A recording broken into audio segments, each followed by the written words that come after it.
fitova bursë për të shkuar në Ankara. U nisa, u regjistrova, qëndrova diku tek 3-4 javë. Në Ankara. Por në njëjtën kohë më doli lotaria për të shkuar në Amerikë. Sa e bukur. Doli të lotaria s'kishte lidhje me studimin, doli pavarësisht. Po, doli kisha aplikuar në fakt në vit 4, në fillim të vitit 4, në nëntor të vitit 4, 2006, diçka e tillë. Edhe përgjigja e dytë u ktheva, dhash intervistën, po e la shkollën, dhash intervistën dhe u nisa për Shtetet e Bashkuara, kam vajtur atje në 18 nëntor 2007. Në 2007, si ja bëre për shkollë atje? Fillimisht kam, si gjithë shqiptarët, kam hyrë dikur, kam hyrë në punë, kam qenë në punë në një kafene që Dunkin Donuts, është shumë e famshme në pjesën veri të Amerikës, sidomos në zonën e Bostonit. Aty kam pas punu natën, nga ora 12 natës deri në 7-8 mëngjesit. Edhe e kam bërë diku te 8 muaj para se të regjistrohesh në shkollë. Dhe pas e vazhdova, dhe 2 vitet e tjera, full time, po që punë të plot edhe student. Po në shkollë, si u regjistrove, domethënë ishte e lehtë ose më saktë, jo ishte e lehtë, dua të di këtë gjë. Shkon me ëndra. Atje duhet punosh në një kafene, normal, ke punë, dhe pastaj thua tërhiqesh, thua po ja dhe e bëra shkollën, ky vend kaq i madh, apo ti s'dorëzohesh. Më nuk ishte kështu dilema. Kisha dilema, isha i lodhur, të thënë të drejtën, isha një mosh shumë të vogël, 18-19 vjeç, por kisha një shumë i motivuar si person atë kohë, që doja të studioja, të arja diçka, të kisha diçka timen. Do më thënë, si e programoje ti vazhdimin? Dita ime e shumë e programuar. Do më thënë, shkoja në punë, shkoja në shkollë, kishe orare dhe shkollës, po të se çdo ditë nga hëna të enjte. Po në shkollë, mund të regjistrohesh kollaj, do më thënë, në atë kohë informacioni ishte shumë i pakët, se në 2007 deri në 2010 informacioni ishte duhet shkoja direkt në shkollë edhe ti mire këto informacion. Dhe unë vizitova disa shkolla aty, kam jetuar në Worcester, Massachusetts si fillimisht. Flisja anglisht mirë? Flisja, komunikoj, po jo në atë nivel të shkollës. Po vazhdoj, s'ka, nuk të rishesha.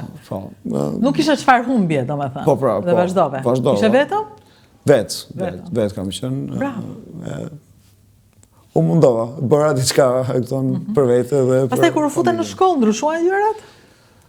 Po, besë ndryshuan gjërat, bëra shoqëri të re, me nacionale të ndryshme, nga Venezuela, Peru, Amerikan. U informova më tepër për vende, u integrova më mirë në kulturën amerikane.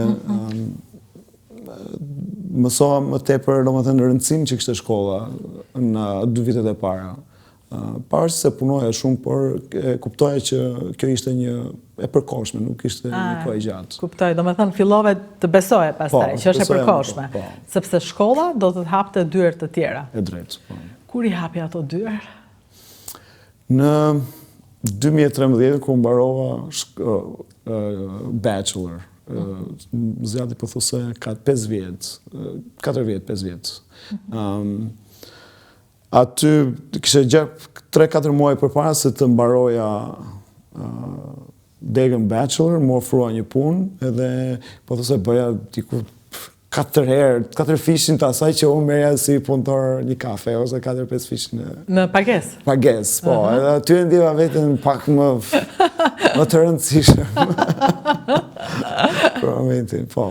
Do me thënë, ajo është si punë e parë? Po, punë e parë ka qenë quhet Radio Frequency Application Engineer, që merret kryesisht me programimin e makinerive të rënda që bëjnë testimet e chipseve në prodhim në masë.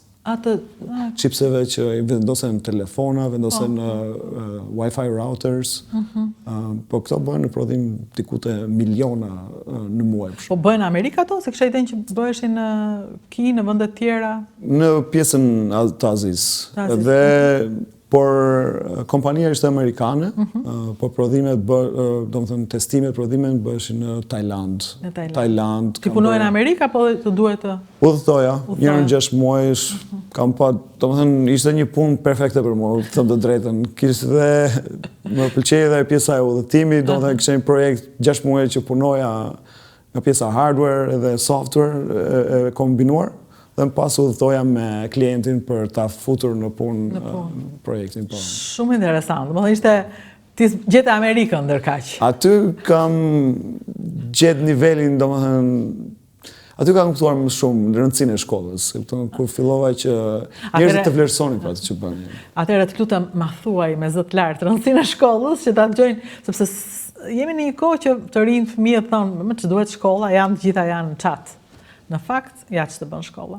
Shkolla të lartëson, të jep një mundësi që ti, jo vetë për vete, po dhe për familjen, krijosh një shpresë për të gjithë, besoj. Sepse pastaj ti u bëre shpresa e të gjithëve. Po, kishe mundësin për të ndihmuar më tepër ana ekonomike, se edhe këtu. Ata jetojnë në Linë? Familja jeton në Linë? Jetonte, po pas 7 vitesh unë i troqa. I mora prindrit. Thua ma e le Linin, po ku e qove shpi në Linë ti? Po atje kemi vënë... Mos e shit? Nuk e shesim. Mos e shit? Jo, nuk e shesim. Sepse është një vend i jashtëzakonshëm. Dhe mua më pëlqen. E ndjen tani që ke ikur kur kthehesh apo s'të qëllon? E ndjen, është sikur shpirti i gjenera atij atje. Pavarësisht se un kam shumë vite që kam mik, por deri në moshë 14 vjeçare atje kam qenë edhe sikur sa herë që e vizitoj, gjej një reati. Ëndrat ku i shikon? Në cilën shtëpi shef ëndrat apo s'ke kohë për ëndrat ti? Atje, jo, kam kohë. Atje ku jetoj shoh ëndrat. Atje i shoh. Kurse këtu kam një kështu si një kështjell, domethënë kështjell rëre në kokë për Shqipërinë. Ndaj kur vi këtu sikur bie. Është normale. Nuk është faj Shqipërisë as syti, është normale. Të gjithë kemi pritshmëri të tjera për jetën. Dhe pastaj na duket, po s'ka gjë, e mira është pak nga pak të ndërtojmë pritshmëritë tona, të realizojmë si kundër bëre ti me shkollën. Durove apo jo? Po. Nuk ndodhi më njëherë Amerika. Shumë është shumë e drejtë. Do vullnet, do durim. Edhe support nga njerëzit që ke afër. Dhe një fjalë të mirë kur je në atë pozicion duhet nga njerëzit që punon, një kurim. Po, edhe marr rast, një falenderoj të gjithë. Kam pas punoj me njerëz edhe në pjesën e kafe, në gas station që kam punu me njerëz që ja dini vlerë shkollë dhe më thoshin vazhdo ecë përpara. Sa mirë. Parë të thoshin po shkolla ç'të duhet më djal. Ka mund e kupton, po fokusi im ishte nga ana pozitive, edhe kështu e kam edhe si natyrë.